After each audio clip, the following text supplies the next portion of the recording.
Isang pinagpalang araw po sa inyong lahat at welcome po sa Men of Light.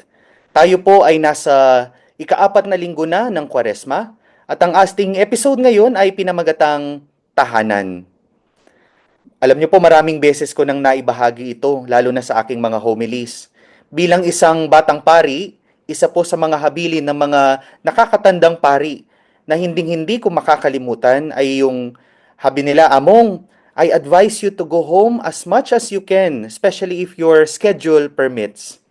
Sabi pa nila, iba pa rin yung umuuwi ka na nagpapahinga at yung higa-higa lang sa sarili ninyong bahay, kumpara kung higa-higa ka at nagpapahinga sa konbento. Darating ang araw, kahit gusto mong umuwi, uuwi ka na lang sa isang gusali, sa isang bahay, pero hindi na sa isang tahanan. For us Filipinos, the word tahanan carries a deep meaning.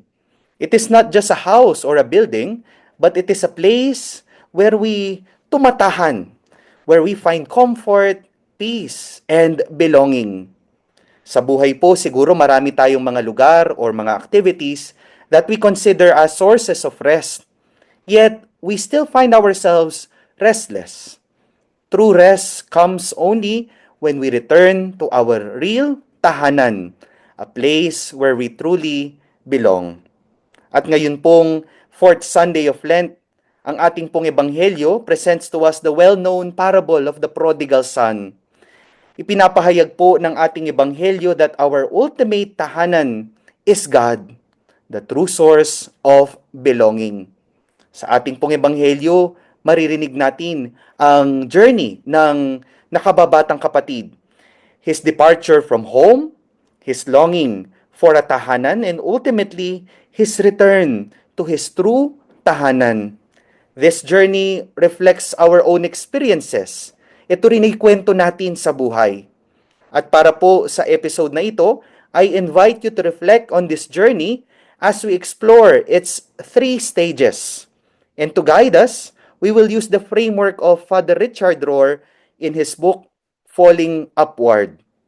Una po sa ating unang bahagi, ang ating pong pagninilayan, yung first stage is what we call building. No? Ito po yung unang stage ng ating buhay, mga paglalakbay kung saan para bang nagtatayo tayo at naghahanap tayo ng sarili nating mga tahanan.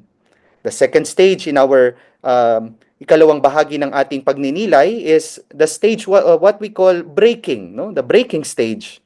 Dito naman po yung karanasan natin ng mga failures, crises and sufferings na para bang ginuguho yung illusion natin ng tahanan, pero ito'y nagdadala sa atin sa mas malalim na kahulugan ng tahanan. And lastly, it is what we call the belonging stage. Ito po yung pagkakataon kung saan doon mo mapagtatanto, doon mo marirealize at makikita kung saan ka talaga nabibilang, kung alin talaga ang tunay na tahanan. At para po simulan na natin ang ating pagnililay, pakinggan po muna natin ang ating ebanghelyo for the fourth Sunday of Lent mula po sa ebanghelyo ni San Lucas, chapter 15, verses 1 to 3 and 11 to 32, to be proclaimed to us by Judge Jovay Rosario Mercado.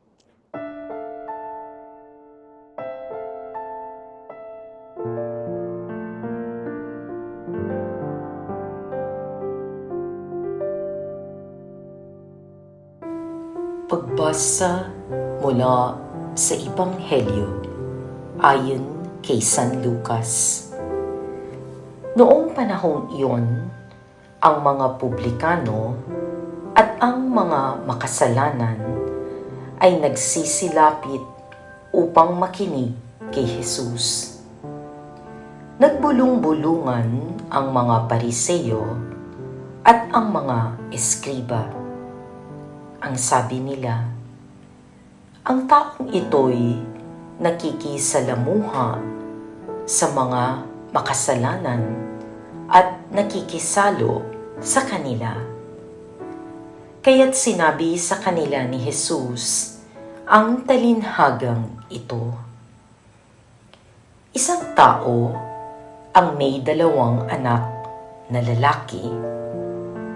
Pagkalipas ng ilang araw, ipinagbili ng bunso ang kaniyang ari-arian at nagtungo sa malayong lupain. Taglay ang buo niyang kayamanan. At dooy nilustay na lahat sa diwastong pamumuhay. Nang malustay na niya ang kaniyang kayamanan, nagkaroon ng matinding taggutom sa lupaing yaon at nagdalita siya.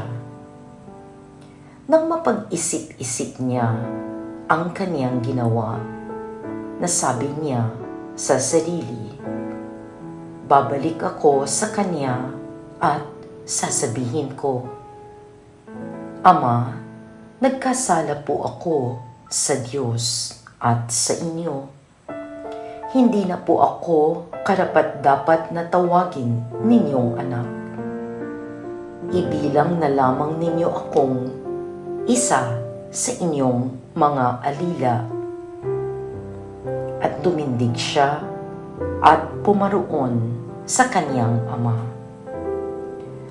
Malayo pa'y natanawan na siya ng ama at ito'y labis na nahabag sa kanya. Kaya't patakbo siyang sinalubong, niyakap at hinagkan. Ngunit tinawag ng ama ang kaniyang mga alila. Madali, dalhin ninyo rito ang pinakamahusay na damit at isuot sa kanya. Suotan siya ng singsing at panyapak. Kunin ang pinatabang guya at patayin. Kumain tayo at magsaya, sapagkat namatay na ang anak kong ito, ngunit muling nabuhay. Nawala, ngunit nasumpungan. At sila'y nagsaya. Ang mabuting balita ng Panginoon.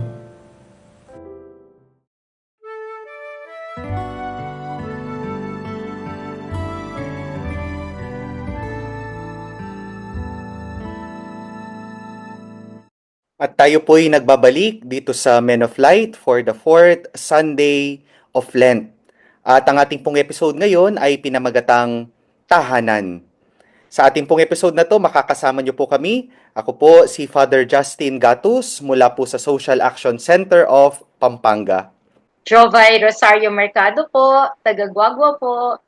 Bong Roque po, nandito po ako sa San Fernando, Pampanga at inaanyahan po namin kayo na samahan kami sa Laetare Sunday na ito. At syempre po kasama po natin ang ating pong pinakamamahal na direktor, si Among John, sa ating pong likod ng ating screen. Ano po? At maraming salamat po, Judge Jovay and Attorney Bong. Very honored po ako kasi kasama ko kayo ngayon dito sa ating pagninilay. Very beautiful gospel. At ito po, simulan na natin, no? Ito pong sa unang bahagi ng ating sa stage ng ating journey sa buhay is what we call the building stage, or the illusion of independence. Sa buhay naman, di po ba, kahit ano man ang tawag sa iyo ng Diyos, we are focused always on building, no? Sa simula, creating an identity, achieving success, and seeking recognition. Sa Ebanghelyo, like the younger son, who demanded his inheritance and left home, madalas we often believe that happiness is found outside of our Father's house. Alam nyo, Among Justin, noon pong binasa ko yung outline nyo, naisip ko kaagad itong nabanggit sa akin ng kaibigan ko. Isa siyang nanay, no? At housewife siya. So, talagang araw-araw, piniprepare niya simulang breakfast, lunch, dinner, yung paglalabas sa mga damit ng mga bata, asawa niya, lahat-lahat. Basta lahat po ng maisip mong kailangan gawin sa bahay. Minsan daw po, naghanda siya ng breakfast. Tapos tinanong niya yung anak niya. Sabi niya, gusto mo ba ng tinapay, anak? She was asking because, tatanong niya kasi ito toast niya sana yung tinapay. Bigla ba naman daw sumagot yung anak niyang pabalang, may side eye pa. Tapos, pag-isipan ko, sabi daw. Tapos, sabi ko, tapos gusto niyang maging independent sa'yo. Tipo ba, kung minsan yung illusion ng gusto kong maging independent, parang nasa isip mo lang siya, pero hindi mo naman siya ginagawa. Parang andyan ang nanay mo, tinatanong ka na nga, mano naman sabihin mo lang ng kung gusto mo o ayaw mo. Yun talagang medyo nasaktan yung nanay. So, para bang yun ba pagpapakita mo talaga ng independence mo o hindi? Mm. Si Attorney Bong, ama siya, alam niya kung paano makipag-deal sa mga bata. Sabihin ko sana, Judge, anin yung anak ko kaya mas... Anyway, napaka-realistic po ng example nyo, Among Justin, kasi kahit ang basehan po ng discussion natin on the prodigal son story is Father Richard Rohr's Falling Upward. Totoong-totoo po yung sinasabi ninyo, Father Justin, at yung nabanggit ni Father Richard Rohr, na talagang parang ang lumalabas, may dalawang faces talaga ang buhay. Kung di po ako nagkakamali, I don't know if Judge will confirm this. Parang may nabasa ko somewhere na ang average lifespan ng tao is 83. Mhm. Ngayon. So kung hahatiin natin sa two phases yan, Among Justin, lampas-lampas na po ako sa first phase, nasa Yes. second phase na ako. Anyway, totoong-totoo po yung first phase, kagaya din ng sinasabi ni Judge kanina na you want to be independent during the first phase. In fact, sa first phase ng buhay, as I myself experienced, puro external achievement yan. Pag gusto mo maging, kami ni Judge, gusto namin maging abogado, gusto makahanap ng trabaho, gusto mong magkaroon ng posisyon, gusto makabili ng kotse, gusto magkaroon ng pamilya, gusto magkaroon ng anak. So, tapos gusto magkaroon ng posisyon so kung nasaan ka man. So it's really very realistic na ganun nga yung first phase, but it's all about the external way, yung ating seeking external achievements, pang sarili, more of me Yeah. than God. Mm. Naalala ko rin po yung nung nasa seminaryo, no? Since yung pong seminary namin is the seminary for late vocations. So, may mga achievements na yan, yung mga kasama namin sa seminaryo. Binibilin talaga sa amin. Tandaan ninyo, kahit kayo magpapari, may mga pamilya pa rin kayo, may mga nanay pa rin kayo. Huwag nyo silang kalimutan. Hindi lang sila, even yung mga tumulong sa inyo, yung mga kaibigan ninyo before, na talagang sumuporta sa inyo, no? Hindi lang ikaw yung nag-build niyan, hindi lang ikaw yung naging dahilan or yung naging instrumento kung bakit mo narating yan, no? While ito siguro mga ito, Judge and Attorney, yung career, yung relationships, and even these personal goals, while these are not bad in themselves, minsan o madalas, we have the tendency na itong mga bagay na to can lead us away from God when they become our ultimate source of security, no? Siguro ganito yung naisip din nitong younger son, no? Yes, Judge. Naisip ko po yung kanina nung sinabi niyo yun. Kasi para bang yung false sense of independence, no? Kasi yung sinasabi ni Attorney Bong na ina-assert mo yung sarili mo, and rightly so, kasi nag-aral ka, gusto mo namang magkaroon ka ng success, financial, professional, no? And yet, that's also the time na parang humihiwalay ka sa Panginoon. Kasi in your search for this personal success, parang, sandali, sino ba ang nagtulak papunta sa iyo dyan sa kinaroroonan mo? Hindi ba yung tulong din ng Panginoon, no? Pero ako, nagkaroon ako ng realization nung nag-aaral na ako sa UP, nung nag-college, parang na-discovery ko ng maaga na kailangan kong lumapit sa kanya. Dahil nag-iisa ako doon, no? Wala yung magulang ko, wala. Tapos, sinong lalapitan ko? Kasi nasa Maynila ako, nandito sila, no? So, parang maaga kong nakilala na kailangan ko siya. Oo. Although, hindi ko naman, I'm not setting myself apart, no? Ang sinasabi ko lang, hindi ko siya kinalimutan isama dun sa aking pagpupunyagi na mapaayos ko yung sarili ko. Mm. Alam mo, Judge, totoong-totoo yan. Ang ganda lang nung kay Judge Among Justin that because she realized it earlier in her life na hindi pwedeng ialis sa equation ang Panginoon. But for some, sabi nyo nga po kanina, Among Justin, matagal yun. In fact, Mhm. tagal nung second phase na yun na binabanggit nyo kanina. A lot of people, probably a lot among us, we remain in the first phase. Kaya nga kahit may edad na, nandun pa rin hindi masatisfy yung mas maraming pera, mas maraming posisyon. Hindi po matapos-tapos yun thinking that that is the ultimate goal. Although of course I'm preempting this, until you go to the second phase, the breaking, sinasabi ni Among Justin. Napakagandang paalala nitong first point po natin, no? The younger son thought that he could define happiness in his own, no? Dahil maganda yon, his and own terms, only to realize that without his father, everything crumbled, no? At dito po tayo pupunta sa ikalawang punto, no? Dito sa first part, no matter how much we achieve, there will always be a longing for something deeper, something only God can fulfill. At sabi nga po ni San Agustin, our hearts are restless until they rest in Thee.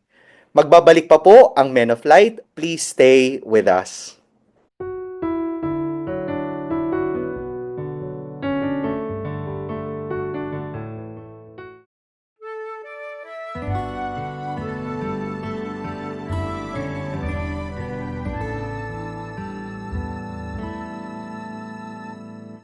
Thank you for staying with us.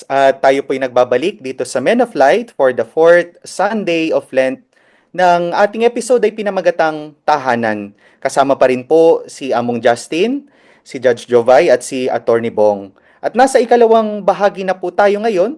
Kung yung kanina yung first stage natin is what we call the building stage, ito naman yung tinatawag nating the breaking stage, or siguro pwedeng lagyan ng subtitle na the crisis of self-sufficiency, no? Kanina nabanggit na rin, para bang napahapyawan na natin, no, na life eventually brings us to moments of breaking, no? Yung crisis, failures, disappointments, and even suffering. For the younger son, this came when he lost everything and found himself, yung bang nagpapakain na lang siya ng baboy, yung nagugutom siya, tapos kinakain niya rin yung mga kinakain nitong mga baboy na pinapakain niya, no? Sabi nga po ni Father Richard Rohr, this is when the small self collapses. Yung bang binild natin na akala natin in our own terms na this is who we are and this is what we are, what we define as success, as home, and we realize that what we built was never enough. Yes, Judge. Na ano po ako dito naisip ko lang, nung first part natin, naging independent, no? Because you're trying to assert your small self, no? So, you want to be independent.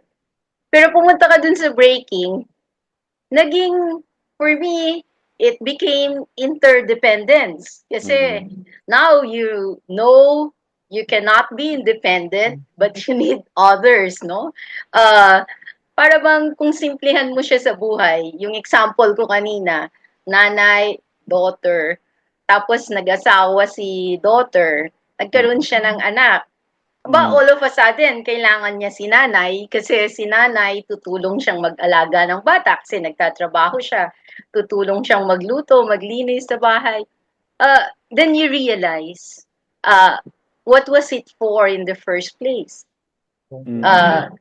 Nag-assert ka ng independence kay God, tapos, sandali, may crisis ako. Babalik ako sa Kanya, maghihingi ako ng tulong. Yeah. Pero sabi ko kanina, Judge and Among Justin, napaka-realistic, no? Kahit kung titignan, ako po kasi may mga anak ako, no? Kung titignan ko yung face ng buhay nila, yung sinasabi ni Judge na face na yon, yung parang asserting independence, nandun ka sa mga bandang teenage years di ba? And you think you know more than your parents, di ba? Nandun ka parang hindi nila alam to, ako alam ko na to, parang mas magaling na ako, di ba? So, ang dami mo lang ina-assert na ganun. But at some point, yung tinatawag nilang, others call it nabanggit ni Among Justin kanina tsaka ni Judge crisis, but others call it midlife crisis. Yeah. but I think the more politically correct term is midlife transition. They Transition. call it midlife transition kasi nagta-transition ka lang, hindi ka talaga, papunta ka lang doon sa pangatlong punto natin mamaya. Pero habang nandoon ka, which I experienced, sabi ko nga, is this all there is to life?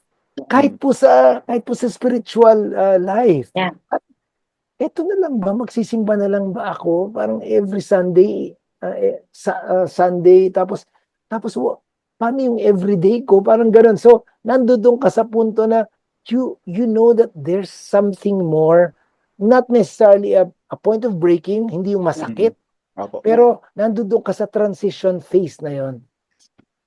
Naalala ko po dun sa kwento kanina ni Judge, yung nung pagpasok ko sa seminaryo, no? Sa Holy Apostles. So first time ko rin mahiwalay sa nanay ko, sa Makati pa yun, no? Para bang ang pakiramdam ko noon, the younger son, wow, independence, di ba? Pero nung pong dumating yung punto na nag-sports kami at ako'y natapilok sa volleyball. Talagang yun yung isa sa mga crisis point ko rin na para bang, ay, oo nga no, ito palang independence, itong masaya na nakahiwalay ka sa kanila. Pero darating yung panahon na doon mo marirealize, ay, ito pala yung buhay din ng papasukan ko. Ito yung buhay ng pari na ikaw mag-isa. Yes, oo. Kailangan Yeah. syempre hiwalay ka sa pamilya mo, pero nandyan pa rin, meron pa rin na hindi lang ikaw, no? Doon mo maalala yung nanay mo, yung mga nagmamahal sa yung mga kapamilya, kapatid mo, no? It is in our brokenness that where we realize where home truly is. Gusto ko po yung sinasabi ni Attorney Bong kanina, yung transition more than crisis. Kasi for others, it might not really be something earth-shattering na you're broken, you're hurt, damaged. No? It's more like medyo buoyant ka. Right. Parang saan ako papunta? Nagawa ko na to, and it's something like wanting to do more than what you have already done, no? So, para bang, saan ako pupunta? Alam niyo po, na-realize ko yun, ang daming taong gustong tumulong or ang daming taong gustong may gawin pang iba, pero wala silang opportunity. Kaya kung minsan, nandun sila. So, parang kung minsan naghahanap sila ng gagawin pa nila to belong, no? So, yun ang aking medyo naiisip. Mas marami yon kaysa dun sa mga hurt. Ang ganda-ganda po ng point ni Judge na yun. No? Kasi although si Father Richard Rohr described it as a breaking point, no? Sabi nga ni Judge, kung minsan hindi naman talaga masakit, it's just, yun yung buoyant ka, hindi mo alam, ito na ba yun? Parang, meron pa dapat eh. There was somebody who described it, although I said it in the past episodes of Men of Light. Dinescribe niya yung dalawang phase na yun, pati yung transition phase na yun, yung midlife transition as 2 M's. Dalawang M, letter M. The first phase is the me or myself. Okay. The second M is the meaning. Okay. Kahulugan. Di ba? Or kung di dalawang M, dalawang S. The first phase is the S or is the self. And the second phase is the S which is significance. Yun yung sinasabi ni Judge kanina na siguro naman meron ako may bibigay, hindi lang puro sa sarili ko. Diba? And that's where you realize, sandali, this is really part of God wanting me to give already. It's my life, living my life for others, not for myself anymore. Ang ganda lang po nga, no? Yung hindi lang siya breaking talaga. It's about transition, no? What once gave us confidence no longer sustain us. Para bang yung image, di ba? Yung umakyat ka sa hagdan, tapos pagdating mo sa taas, ay, eto na ba to? What you need to do is to go down. And dun mo mas makikita yung mas marami pang mga hagdan pala na pwede mong akyatin, no? It is in these transitions and breaking that grace works most powerfully. Yung younger son, nag-decide siyang magbalik, no? Pero after, siguro yung sa gospel, malinaw na para bang, hala, anong gagawin kaya sa akin? Ano na lang ba ako? Servant na lang ba ako, no? He was expecting punishment, but instead, he was met with mercy, no? Ito po yung, ito yung transition, na ganda, no? Talagang transition stage siya talaga. That God relasyon natin sa Diyos, minsan madalas akala natin, ako, wala na to. Ganito na lang ako. Pero hindi eh. Yung kailangan lang natin is magbalik. After realizing these things, wala tayong dapat gawin kundi magbalik, no? At yun lamang yung hinihintay ng Panginoon sa atin. At napakaganda po ng ating usapan at magbabalik pa po ang Men of Light. Please stay with us.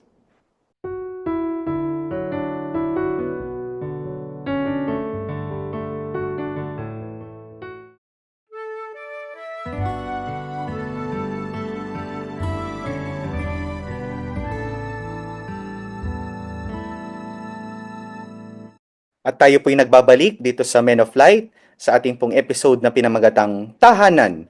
And this is our reflection for the 4th Sunday of Lent. Kasama pa rin po ang inyong mga lingkod, Among Justin, Judge Jovay, and Attorney Bong. Nasa ikatlong bahagi na po tayo ng ating pagninilay. Kung kanina yung sa first part natin is the first B is the building stage. Sa ikalawang stage naman is what we call the breaking stage, no?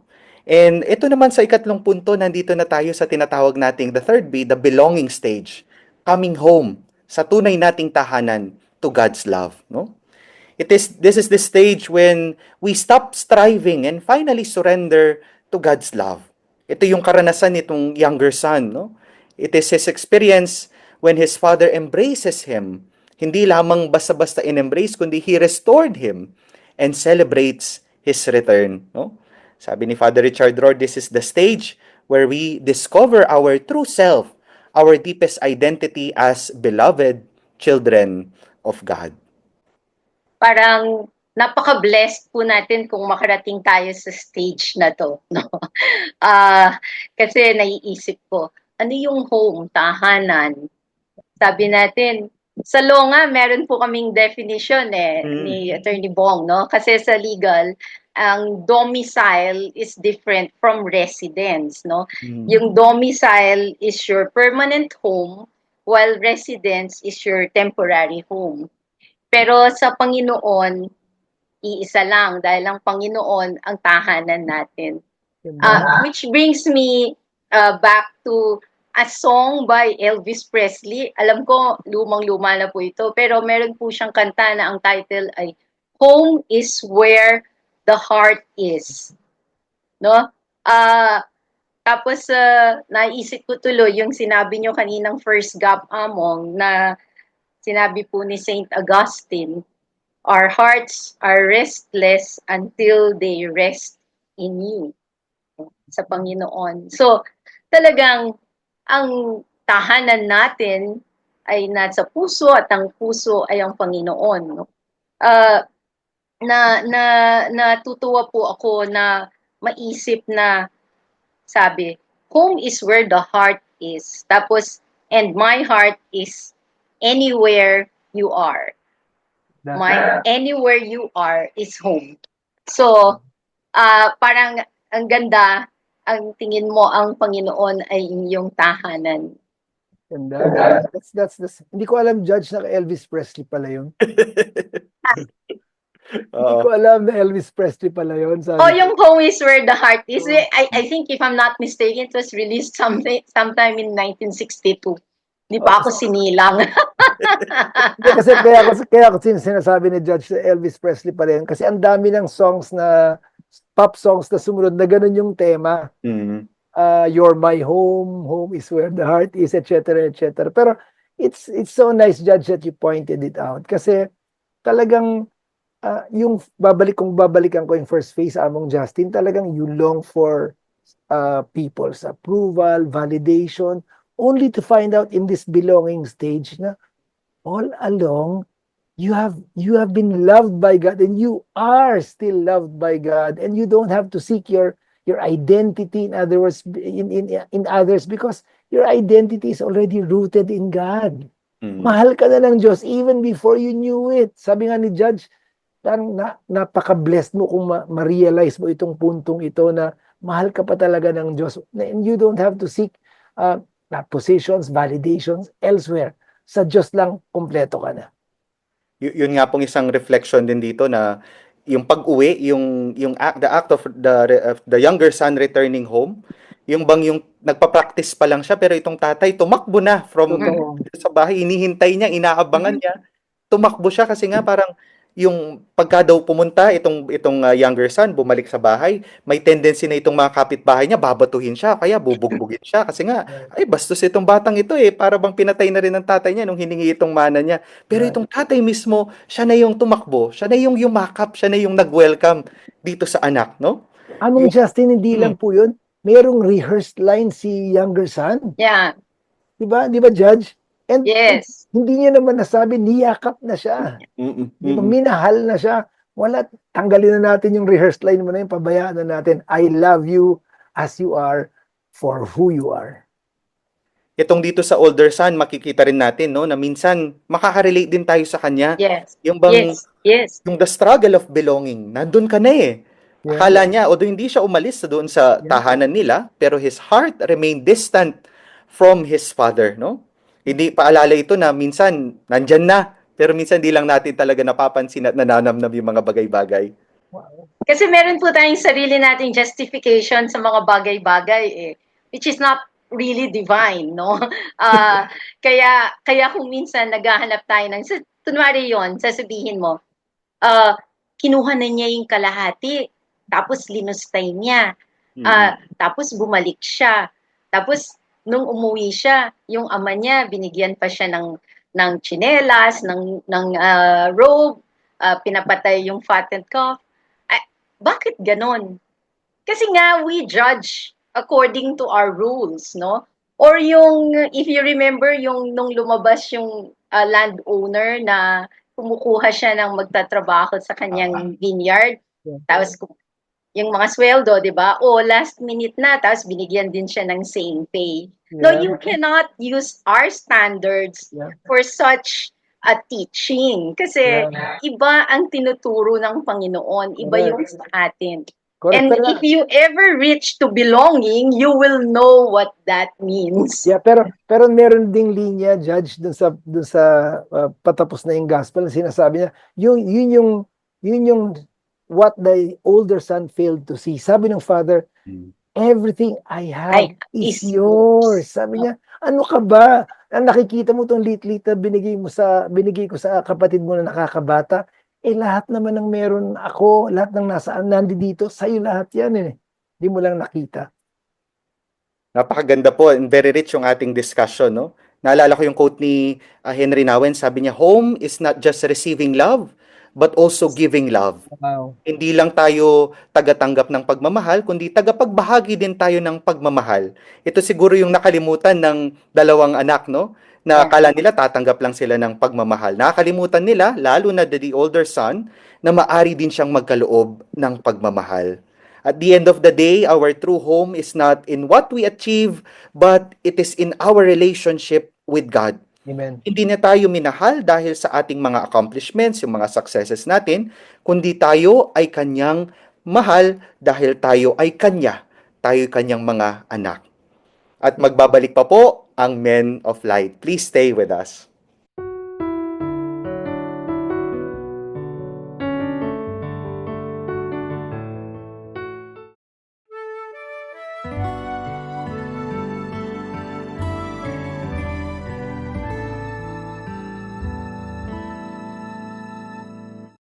Maraming salamat po sa inyong pagsubaybay dito sa Men of Light for the 4th Sunday of Lent.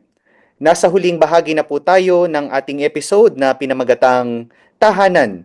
At sa ating pong segment na ito, babasahin po sa atin ni Judge Jovay ang inyong mga comments and messages sa ating mga social media accounts. And we will also have our birthday greetings at susundan po nito ng pagliligom o summary ng ating pong pinag-usapan and a short assignment. And then, we will end our episode by a prayer to be led by Attorney Bong. Go ahead, Judge. Salamat po, Among. Napakasaya po palagi sa Facebook, no? Pag daylight time, at kami pong mga daylight writers, natutuwa po kami kasi pagkatapos po ng reflection namin, napupukaw po yung ibang mga followers natin na magbigay din ng sarili nilang reflection. At tuwang-tuwa po kami dahil walang sawa nilang pagsusulat at pagre-react sa mga reflection. Palagi po 'yan si Dora Lopez, no? Renny Alberto, si George Magtibay, si Elizabeth Curaming, at marami pang iba. Nagpapasalamat po kami at pinapayaman po ninyo yung reflection namin, no? Kasi kung minsan po, iisang punto lang po yon. Pero dahil po sa inyong pag-react at pag-comment, ay lalo pong nagiging rich yung nababasa pa ng ibang tao. Maraming maraming salamat po. Sa YouTube naman po, may mga nag-comment po, no? Si Nympha Regado, 9163, sabi po niya, "Thank you, Men of Light. Your reflection is awakening our faith. Temptation always here." Hindi po nawawala yan. Kaya po, kailangan nating palakasin ang ating mga sarili para makalaban sa mga hinaharap natin. Tapos si Gina Kalangan, sabi po niya, "Father Edwin, sobrang ganda po ng inyong panalangin at tumatagos po sa puso. Nawa po ay maraming kaluluwa ang mapukaw ng inyong dalangin at dayluyan din po ng mahal na espiritu, lalong-lalo na po sa mga mahal na araw." Isa pa po yan, isa po yung teacher namin sa Men of Light. Lahat po ng prayers ng ating mga kasama ay pinaghahandaan po nila para yun pong mga reflection ay ma-encapsulize at ma-summarize din nila at mailagay po sa dalangin. No, sana po samahan po nyo kami ng Matayng Team habang mananalangin mamaya si Attorney Bong. Salamat po. Thank you, Judge Jovay. At para naman sa ating mga birthday celebrators sa week na ito, March 30 to April 5, sa ating pong mga my Men of Light volunteers, March 30, birthday po ni Roda Mercado at si Direk Marilu Diaz Abaya. Happy birthday po sa Happy inyo. birthday in heaven, Direk. Amen. And sa March 31, si Grace Desquitado. Sa April 1 naman, birthday po ni Sir Nonong Buencamino. Happy po sa birthday, inyo. Kuya Nonong. At sa mga kaparian naman, April 4, birthday ni Among Jess Layug Jr., ang kasalukuyang parish priest ng St. Catherine of Alexandria Parish sa bayan ng Porac. Happy birthday po, Among, at sa inyo pong Birthday, lahat. Among. Ayan. At narito na po tayo sa ating short summary ng ating pinagnilayan ngayon, no? Nabanggit kanina ni Attorney Bong yung ngayon kaya nga nakakulay rose ang ating vestment ay this fourth Sunday is also called the Laetare Sunday. And the message for us is very clear. Maraming dahilan para magdiwang. May dahilan para sa kagalakan. Ito'y dahil sa Diyos natin matatagpuan ang tunay nating tahanan.